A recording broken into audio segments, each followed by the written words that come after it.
Guys happy new year सबैजनालाई, नयाँ वर्षको शुभकामना है सबैजना साथीहरूलाई। अब हामी चाहिँ माथा तीर्थ घुम्न जाँदैछु, हाम्रो फ्यामिली, आमा छोरा बाउ होइन गाइज।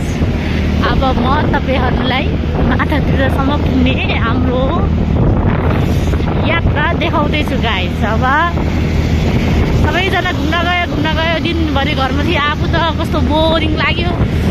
अनि बुढालाई लजाउँ म भए कहाँ जाउँ भइरहेको थियो। माथा तीर्थ जाउँ बुढा भनेको हस् ल ल भन्दै अब घुम्न जाँदैछु माथा तीर्थ। म कहिले पनि गएको छैन।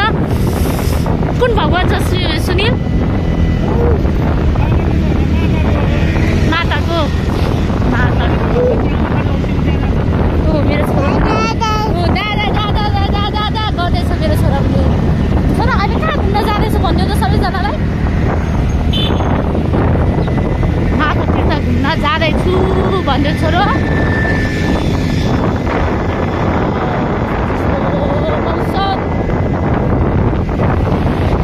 या हेर्दिँदा आऊ त्यो गाइसको त हिँड्दैछु हामी पनि। सबैजना घुम्न गइरह होला, पुरा रमाइलो गरिरह होला। सबैजनाको दिन राम्रो होस्। अझ आज राम्रो भएको छैन, मौसम पानी पर्ने जस्तो भइरहेछ। अझ अलिअलि पानी झन् पानी परेको छैन, त्यही कारण अलि राम्रो छ। हामीले इङ्ग्लिस न्यु इयर मनाउँछ क्या मान्छे, नेपाली न्यु इयर धेरै मान्छे हुँदैन। नेपाली न्यु इयर मनाउँदैन धेरै नै। इङ्ग्लिसमा पो हाममा इङ्ग्लिस न्यु इयरमा पो इङ्ग्लिस। अब हामी यताको यात्रा लाग्यौँ।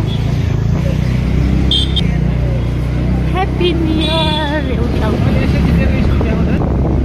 आमा भिड भइरहेछ। सबजना घुम्दै हिँड्दैछ आमा, घुमघाम गर्दै।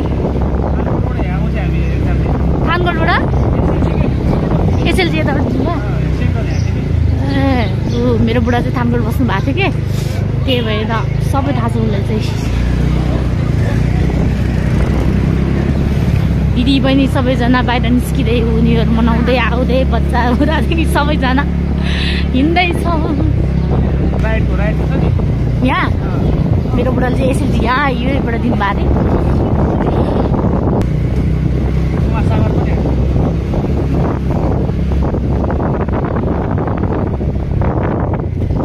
शुभकामना छ सबैजनालाई, नयाँ सालको नयाँ जीवन फेरोस्। सबैजनाको नयाँ जिन्दगी फेरोस्, मेरो पनि नयाँ जीवन नयाँ सालमा नयाँ फेरोस्।